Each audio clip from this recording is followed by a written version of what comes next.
Welcome everybody to this video dedicated to residential mortgage-backed securities, or RMBSs. If you're not a subscriber to the channel yet and you like this video, please do subscribe and perhaps even join the channel as a supporting member, which will give you access to a much wider range of CFA related videos.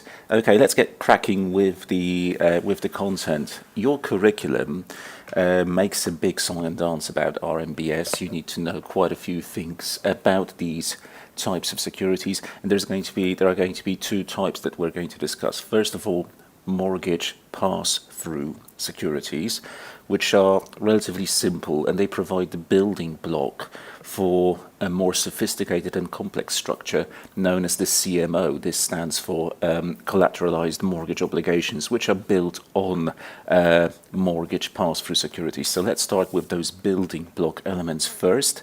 The name is mortgage. I got that one wrong. Mortgage pass-through securities. Okay, and this is a very simple, or relatively simple type of structure. Is as simple as mortgage-backed securities get. So we're going to draw over here a lender. Let's say this is a bank that gives mortgage loans, and they provide, let's say they make lots of mortgage loans to different borrowers. So this is borrower number one, borrower number two, and so on. You kind of get the picture. And because they are mortgage loans, they're going to have houses in the background as well, so properties for the different borrowers. These mortgage loans, there could be a few, there could be tens, there could be hundreds or thousands of these, right? These mortgage loans comprise what is known as the mortgage pool. And they are going to act as the backing, as the collateral for a mortgage-backed security, the most basic one being the mortgage pass-through. Now, due to the fact that they have been used as collateral or as backing in such a structure, we would say that these mortgage loans have been securitized. In an earlier video, I talked about securitization as being the sort of the fancy name, the sophisticated name for forming asset-backed securities. Right, so they get pulled together, these mortgage loans, into what's known as a mortgage pool. Now, as we discussed before, those assets are sold, obviously, by the lender, by the originator over here, to a special purpose entity, and it's that special purpose entity that subsequently issues pass-through securities, or any type of mortgage-backed security. Pass-through securities, because they're based on mortgages, we'll call them mortgage pass-through securities, and these get acquired by investors. Investors, of course, pay money for this, and this is how the SB is able to pay the bank, the lender, for the mortgage pool that they've bought from them. Now, the whole idea is that now, obviously, these borrowers who are at the top in my little structure here, I'll just collectively label them as borrowers, will be making, or they should be making, regular scheduled monthly payments. Of course, it doesn't always go to schedule, as we discussed in the previous video on the features and characteristics of mortgage loans. Sometimes you experience delinquencies in terms of how people pay on their loans. These are residential mortgage loans, so we are talking about basically a pool of people who may, for various reasons, for example, income related, be late, but a lot of the time these people also pay ahead of schedule early. This is what we call prepayments, and we'll obviously be mentioning those as well, even though it's been a big topic thus far already. Now, these monthly payments comprise two things. People pay interest on their loans, of course, but they also make principal repayments. These are repayments of the actual capital on the loan, and that principal comes in two, let's say, forms. It's either the scheduled amounts, but also what we describe as prepayments that are very critical to our analysis. Now let's say these borrowers pay interest at 3.85%, at least on average, because in reality every borrower will have their own specific mortgage rate, which is going to be a function of their circumstances, including their credit quality, their credit score, their loan-to-value ratios, etc., etc. Now, all of this gets typically collected by the bank, even though the bank has sold the loans. That's the lender, right? They've sold the loans to an SPE. They still act as the servicer on these loans. This isn't really discussed in depth in the curriculum, but I just want you to be aware of the fact that the bank is typically still acting as the servicer of the loans. So they collect payments, they reconcile them. If anybody's late, they send them a notice, a notification, a reminder, a prompt to make the payment. If somebody's got questions about their loan, they act as the information provider. Anything loan related, they'll still be taken care of as a servicer, but they are no longer the legal owner of the loans. So the bank collects the payments, or the servicer collects the payments, but passes them on, or passes them to the SPE, which then kind of passes them through to the investors over here in a sort of very pro rata proportionate way. If you're an investor that holds 2 pass-through securities, you'll get double the amount of cash flow as somebody who just has 1 pass-through security. That's what we mean by pass-through securities. It's a simple mechanism for pushing down the payments, the monthly payments that come from the borrowers all the way down to the investors via sometimes a slightly awkward structure, but nevertheless we're pushing things down. However, it's not that the whole amount gets pushed through. The entities who stand in the middle, sort of in between, the borrowers and the investors, do collect something for themselves, or do snatch a bit of that money for themselves. And what ultimately goes to the investors, so down here, is also done on a monthly basis, and it's composed of interest, or perhaps the coupon, because they've got fixed income securities, so you'll expect to get a coupon on them, right? And principal as well. Okay, let me move this up. And this principal will once again be composed of the scheduled element plus potential prepayments made by the borrower. Now, the key to appreciate this is what happens to the interest. These guys, the investors, will not get the same 3.85, which the people at the top are paying. They will receive less. They receive something known as the pass-through rate. And let's say this is, for example, 3%. So if the borrowers up here are paying on average 3.85% mortgage rate on their mortgage loans, the guys at the bottom are receiving 3%. I made these numbers up. Actually, I didn't make them up. I based them on a real pass-through security that I looked at before recording this video. So that difference, that 0.85 gap here, 0.85% difference, is actually known as the servicing fee. This is what is effectively collected or kept by the bank, the servicer, and it's supposed to cover admin costs, admin fees, for administration of the loan pool, for administering or indeed servicing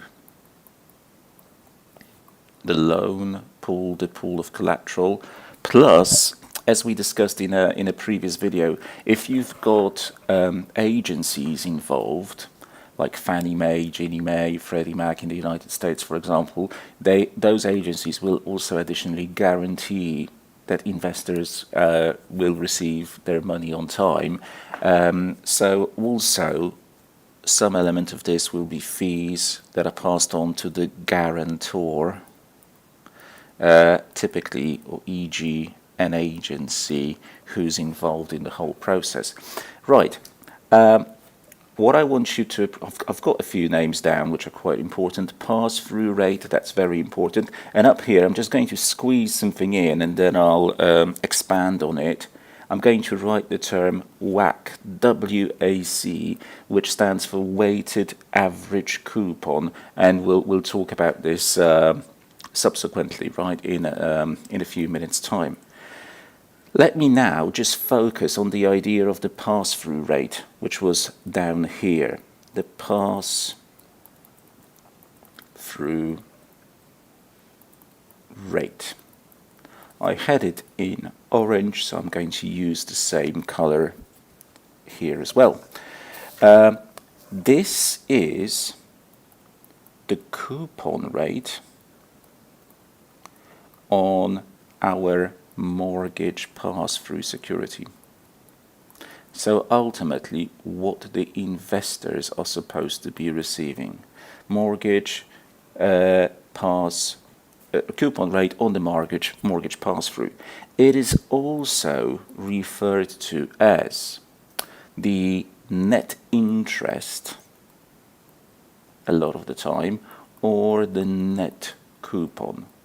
Net, to make sure we distinguish between what the borrowers pay and the bank, the servicer, receives versus what they push down through the structure to the ultimate investors. Good. Now, if you take a closer look at the mortgage pool, so that collection of loans up there, it may be comprised of tens, hundreds of individual loans, right? So those loans will invariably be heterogeneous. They cannot all be the same. Heterogeneous. They will be different in terms of having different maturities, potentially. Although a lot of them have pretty standardized maturities, there will be bigger or smaller differences. They will have different mortgage rates, which are heavily a function of the credit score, the credit quality of the actual individual borrower. There will be different loan sizes, right, as well, of course. So what we have to calculate, and this gets reported to investors, is not the whole, not the coupon, not the mortgage rate and the size and the maturity of each individual loan. We report certain averages, like the average loan size for the whole mortgage pool. But we also calculate something known as the WAM and something known as the WAC. And WAC, don't confuse this with the weighted average cost of capital, which you'll encounter in other sections of the curriculum, like corporate issuers. The WAC is this idea, or this acronym up here. WAM stands for Weighted Average Maturity, and this is expressed in months left to maturity, so we can tell buyers of these instruments or the investors effectively, what is the weighted average time remaining to the maturity of loans. If they are all 30-year loans, for example, it would be 360 months. If it's a mixture of some 30 years, some 25, some 20, it will be something different. But we don't just simply do a simple arithmetic average, we do a weighing, and I'll tell you how that weighing is done. When it comes to the WAC, this stands for Weighted Average Coupon Rate, and this can be confusing because the coupon is something that we typically associate with what gets paid to investors, but not. The word coupon here is used synonymously or the coupon rate with actually the mortgage rate. It's the average interest rate or the mortgage rate paid by the borrowers, not the rate received by the investors. So be careful with this. Now, there are some examples in your curriculum of these computations. They're really, really simple. You will be given something like 3, 4, 5 different loans with different maturities and different loan sizes and different coupon rates, and your job may be to calculate the weighted average time to maturity, the WAM, or the weighted average coupon rate, the WAC. It's really simple. I'm not going to waste your time in this video to do it.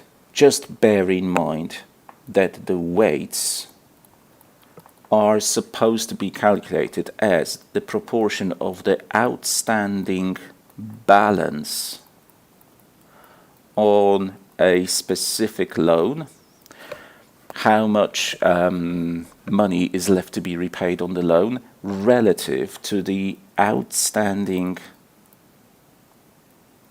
balance on all the loans in the pool. So you have to sum up all the principal left on the loans, right? All the balance outstanding on the loans included in the pool, and see what portion of that overall sum the balance of each individual loan is. And hey presto, this is how you get the weights. And then you weigh the coupons, you weigh the time remaining to maturity, produce a weighted average. If you're feeling confused about this, have a look at the examples in your not end of chapter problems, but in the text for this topic to see how this gets done. It's really simple. It's just a weighted average.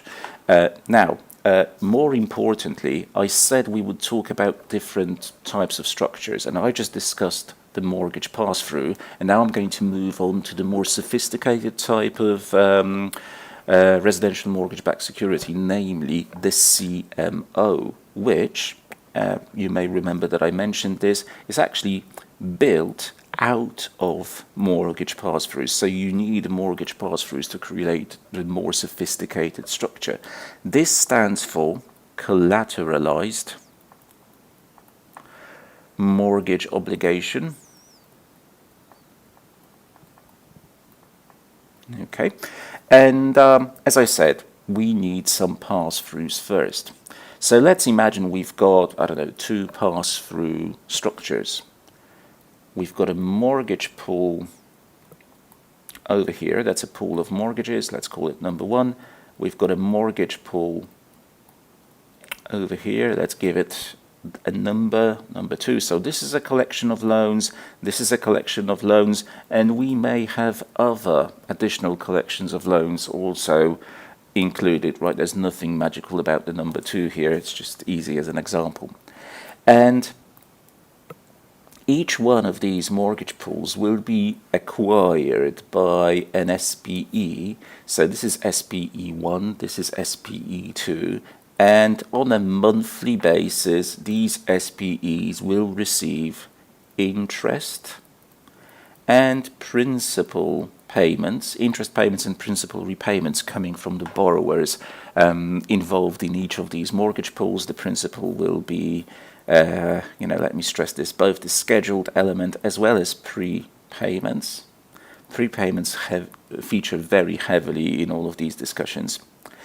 And of course, these SPEs will pay out to investors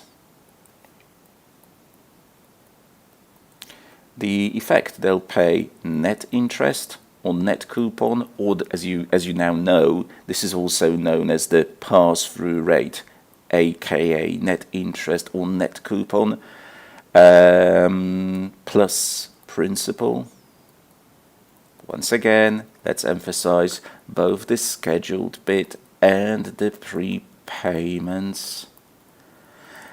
Now, each one of these structures effectively forms a mortgage pass-through. So this is a mortgage pass-through number 1. This is another one. Mortgage pass through. And, up until now, in the last couple of minutes or so, I've been focusing on what happens here, on how investors receive what's known as net interest primarily, or the pass-through rate. However, which is minus all those admin fees or servicing fees. However, this time around, I'm not going to finish the story here. I'm going to assume that the investors buying pass-through securities are actually financial institutions who create a subsequent sort of higher level structure out of the cash flows that they receive. They use the cash flows from the pass-through securities as collateral or as backing for something more sophisticated known as a CMO. So this stuff will be bought not by investors as such, individual investors, but by another SPE who will take the place of investors, fully or partially buy everything up or just some bits of it, and this SPE will in turn issue bonds or securities, fixed income securities, but those securities will be broken down into tranches, tranche A, tranche B, tranche C, and so on. And this is something we've already discussed. This idea of tranching, of creating tranches, for example, in the context of time tranching, which we had a separate video on, allows for the redistribution of prepayment risk, for example, or credit risk for that matter, because we no longer necessarily all share proportionately in the cash flows received from the borrowers repaying their loans. We can now create more sophisticated rules as to the order in which that money coming from the borrowers goes to our investors who buy specific tranches. And probably the most common type of CMO structure you're going to encounter and get asked about is the not the SU, but the sequential pay CMO. What that means is, and we've kind of discussed this on the time tranching already, is that each tranche, so A, B, C, and so on, is retired, is paid off sequentially, as the name suggests. You cannot start paying principal to the next tranche until you've already repaid the prior tranches. So there's a very nice illustration of this book, which I'm going to steal in a sense. I'm just going to replicate it. It's very good, but I am hopefully acknowledging the source well. If you imagine we've got these tranches A, B, and C, what will happen is the money flowing from the mortgage pools, which gets passed from the original mortgage pass-through SPEs to the CMO SPE, as we said, is composed of two elements. Interest, didn't want to cross that out, I wanted to highlight. There's an element of interest, an element of principal. And what's really critical is what happens to the principal bits. You see, initially, it's tranche A that receives both interest and principal payments. First, all the principal that flows down from the mortgage pool to the SPEs and gets passed through lower goes to tranche A. And it's only once tranche A is retired or paid off, fully repaid, will principal start flowing to tranche B and then subsequently to tranche C. However, When tranche A is still receiving principal because it hasn't been repaid fully yet, tranche B and C are receiving their current interest. It's not like B and C are receiving nothing. No, that would be wrong to assume. Unless you've got something called tranche Z or tranche Z, which is an accrual tranche, then you do indeed receive nothing, but not in the case of more senior tranches. Right. Now, once A has been fully repaid, the money starts flowing to tranche B. But saying money is a little bit too general. Principal starts flowing to tranche B or gets diverted to tranche B because A has already been repaid and retired. So now B receive both current interest and principal. However, because their principal, face value of their securities is being amortized, it's being retired, it's being repaid, the portion of interest they get with every month should be lower and lower because you only get interest on your outstanding balance. When you were not receiving over here any principal yet, it was just interest, that interest should have been relatively constant because if you're not getting paid down yet in terms of principal, you should keep earning the same amount of interest. And the same goes for C, who still over here continues to receive interest only. Now, this point over here is when tranche B gets fully repaid because they've received enough principal, so nothing going on anymore here, and now the money in its entirety should be flowing to tranche C, both interest and principal. So this sequential payment, please appreciate, relates to the payment of principal, repayment of principal, not interest. Okay, of course, these tranches will therefore have, under this time tranching setup, they'll have different expected maturities. You can't say for certain when a specific tranche will mature and will be fully retired and repaid, because that depends on how the borrowers at the top behave, especially in terms of making prepayments, because they typically don't behave sort of in accordance with the schedule. They do prepay their loans, they look for better deals, they refinance, especially when rates go down in the market. So different expected maturities for tranches A to C, and because of that, they typically also have different coupons. There'll be coupon differentiation, and that coupon will be in line with the term structure of interest rates. If the term structure of interest rates, the yield curve, is upward sloping, so it's a normal yield curve, you may see that tranches expected to be retired relatively soon will have a lower coupon, whereas those tranches where investors are expected to stay in for longer to get their money back will have a higher coupon. But as I say, that depends on the term structure of rates. If the term structure is not upward sloping but downward sloping, it may be the other way around. And okay, some additional points here. If you are a tranche A investor, you would expect to receive your money relatively soon, or at least sooner than the other investors. So tranche A investors get protected against what we call extension risk.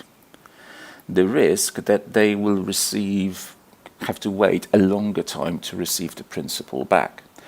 On the other hand, if you're sort of over here, down here, tranche C investor, these guys get protected against contraction risk. The risk that they'll be repaid too quickly or quicker than perhaps they want to. And this creates for a whole spectrum of different investable securities. The tranches, the individual tranches, are individual securities which are attractive for investors with different risk appetites, with different investment horizons, with different expectations about what will happen to rates, for that matter. Attractive for investors with different risk concerns, let's say.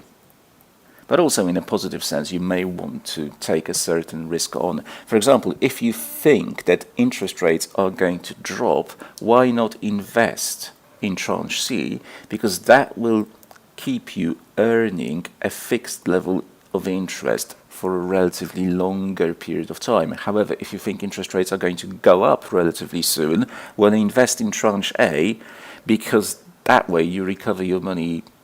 You should recover your money relatively soon, which will allow you to go and take the money out and reinvest it at a better rate if you expect a better rate to be in place relatively soon. Okay, and as I've mentioned, the payment rules, the rules that kind of determine who gets money when and in what order, maybe not when, but in what order, the order, are absolutely established and known. But we do not know how the borrowers will be repaying their principal. But the monthly principal repayments by the borrowers are not known in advance. They are only known once the servicer collects the money and reports that to the investors. So the tranches, as a result, only have what we would call expected lifespans.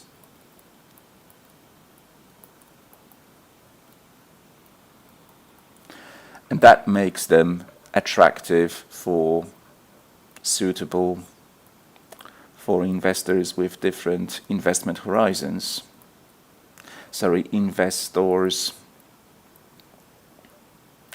with different investment horizons in terms of the timing of the span of their investment horizons, 2 years, 5 years, 10 years. But you can't count on that money being received over that time frame, sort of definitely.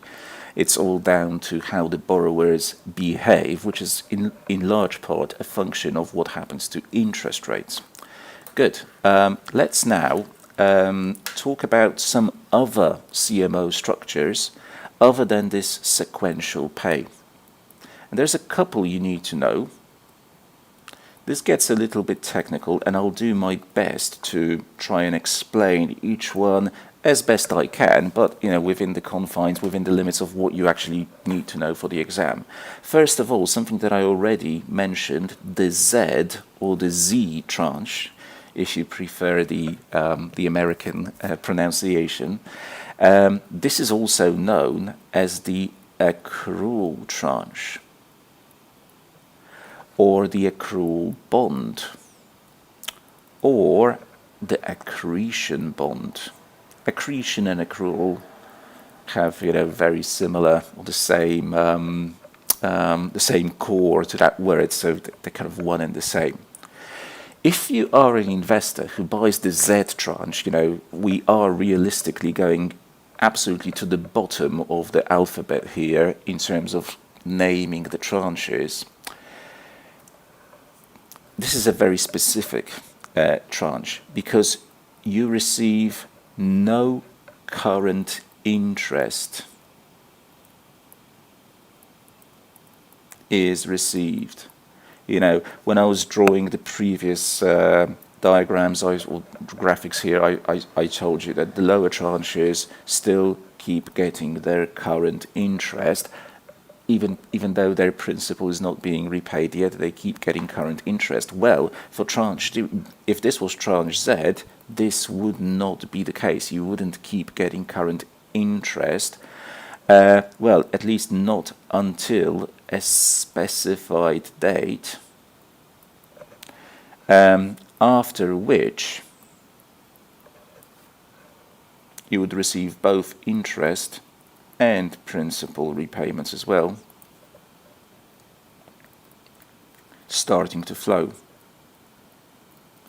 Okay, however, even though you're getting no current interest,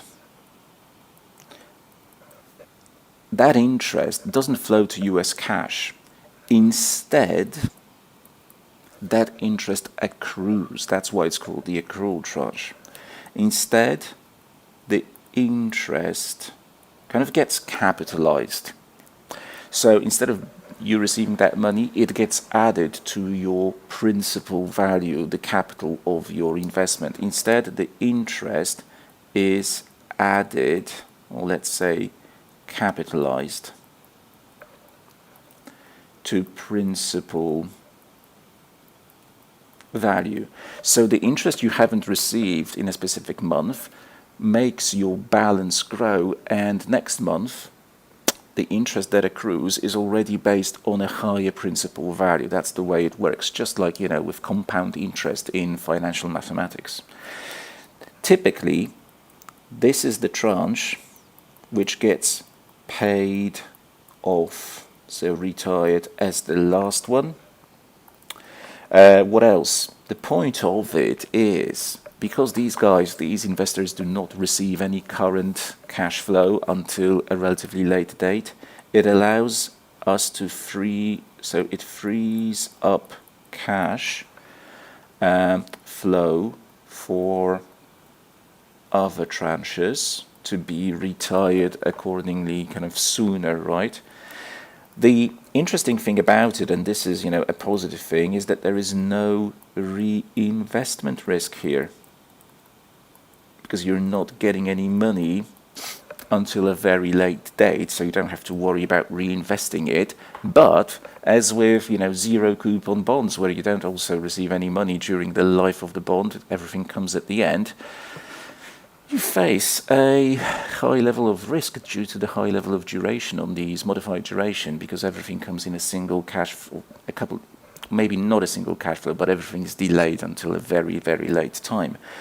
So once again, typically, these types of tranches have average lives, your curriculum states, of above 20 years. So, you know, lots of risk here. This is risky for various reasons. Okay, so that's the Z tranche. Now, a few more. PO,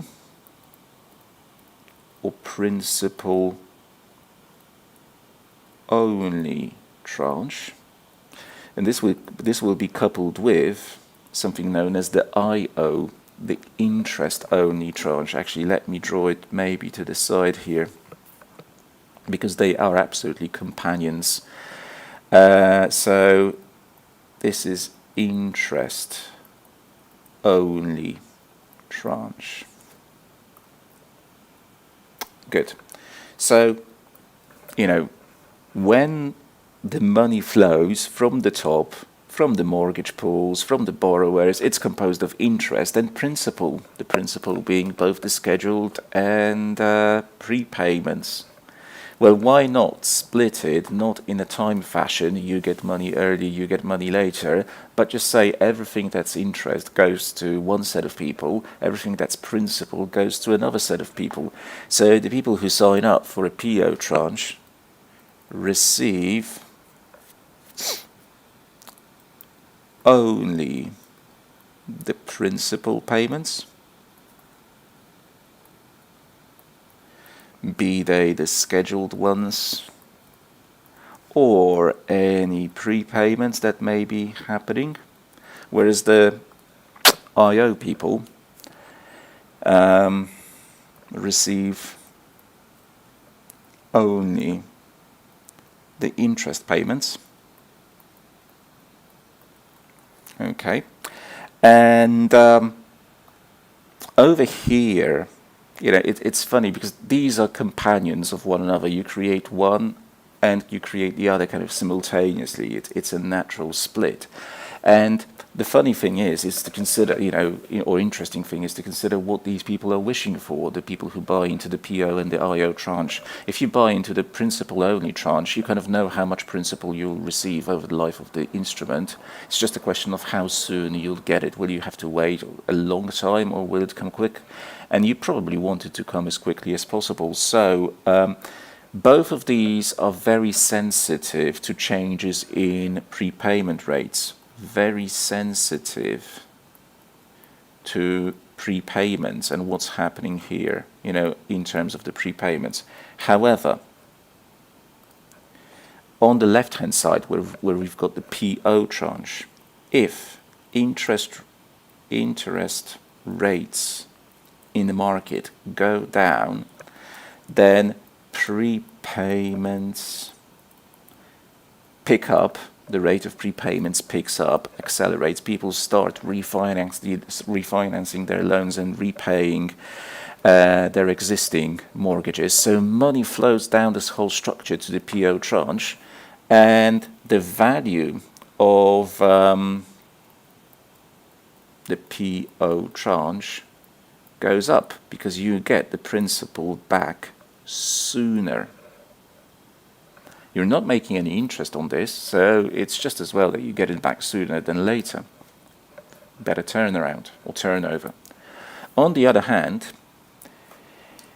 if the same thing happens and you hold an IO tranche, so if interest rates go down, the consequence of this is that prepayments pick up. Lots of people will be repaying their loans early, and that will not give you an opportunity to make interest, because you only make interest when there is still some balance outstanding. So the value of the IO tranche goes absolutely the other way. And it's also important to state that with an IO tranche, nobody's promising you something fixed, like a certain par value. No, these things actually have no face or par value. And the worst thing that could happen is you invest into such a tranche, and next day everybody repays their mortgage loans, and you get absolutely close to zero interest income, and that's your problem.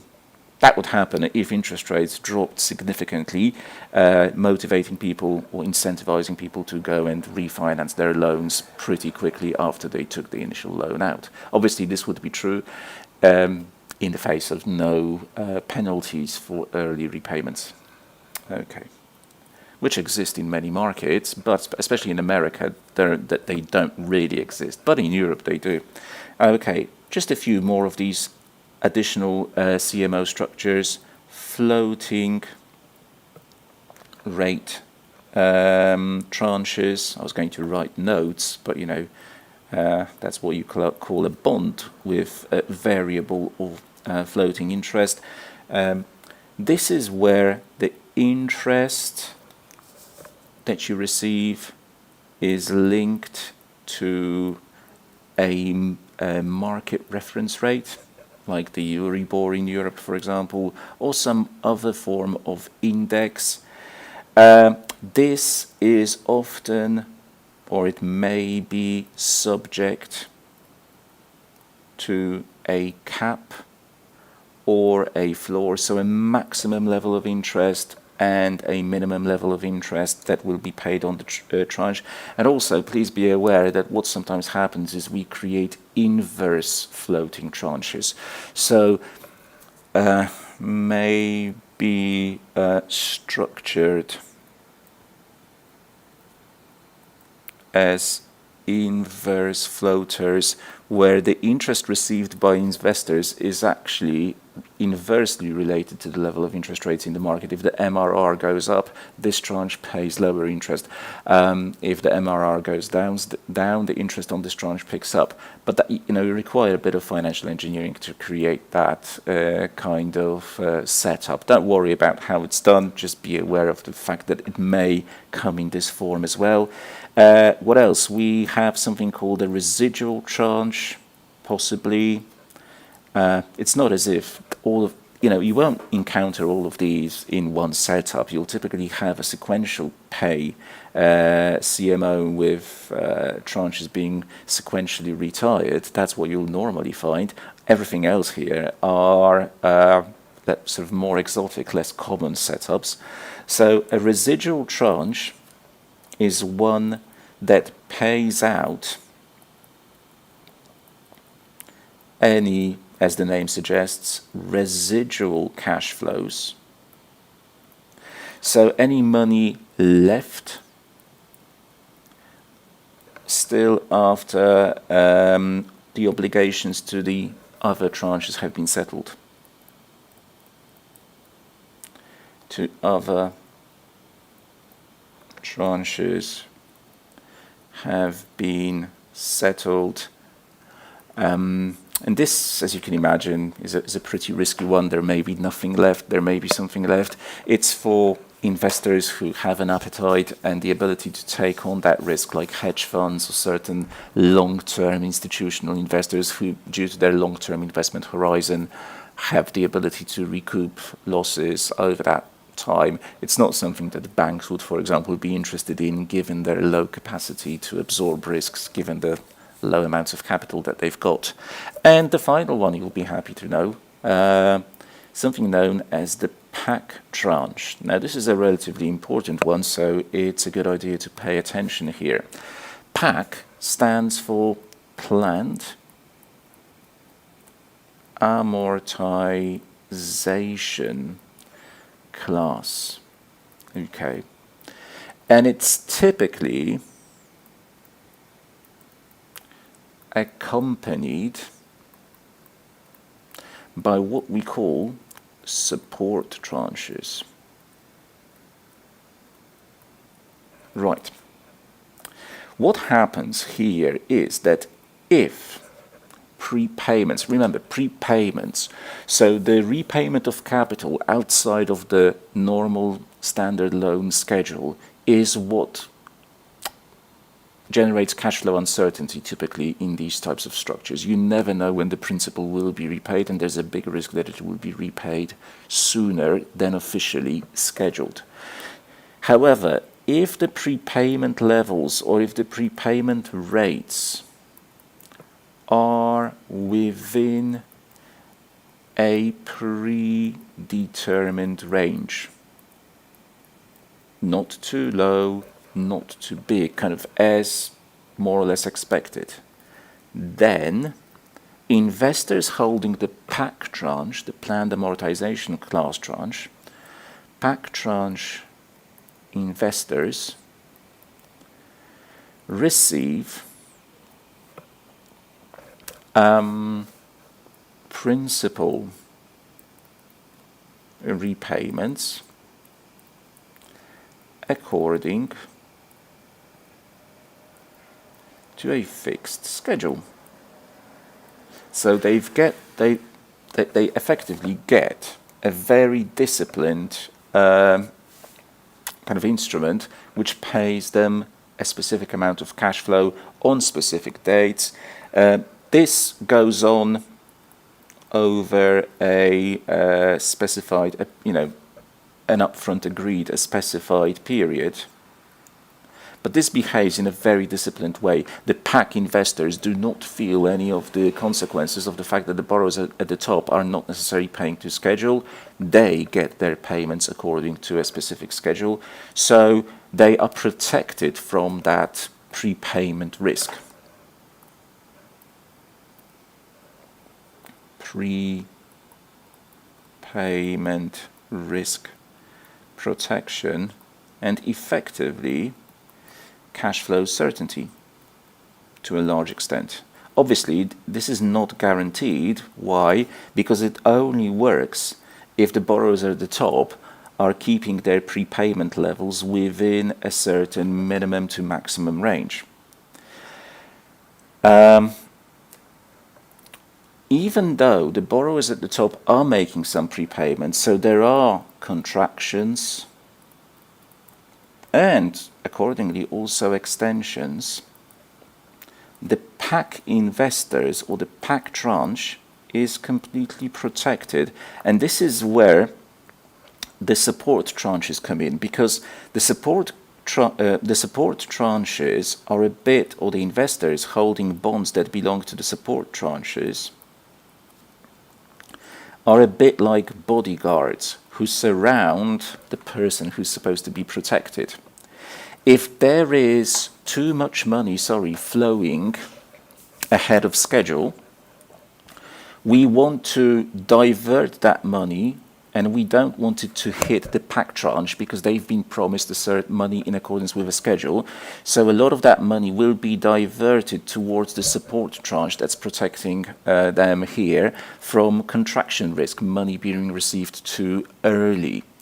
And effectively, you, kind of figuratively speaking, kill off your bodyguards, you retire this tranche earlier than they may have expected, because you divert the money towards them if it's flowing too quickly. Obviously, it's not like you tell them you've lost the money, no, just give them the money earlier. However, if the money is not flowing like we were expecting it to flow, in order for the commitment to the PAC tranche to be satisfied, in order for these guys to receive their money on schedule, we may sacrifice the support tranche over here, so they will not be receiving payments right now, so that the PAC tranche, the planned amortization class, gets received their money on time, on schedule.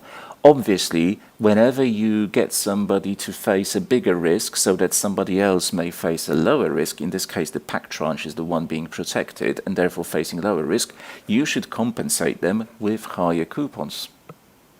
And the PAC tranche investors will receive lower coupons. So everything that we're talking about here are ways to basically divert the payments and reconfigure the payments towards different tranches, but also adequately compensating them for the risk that they take.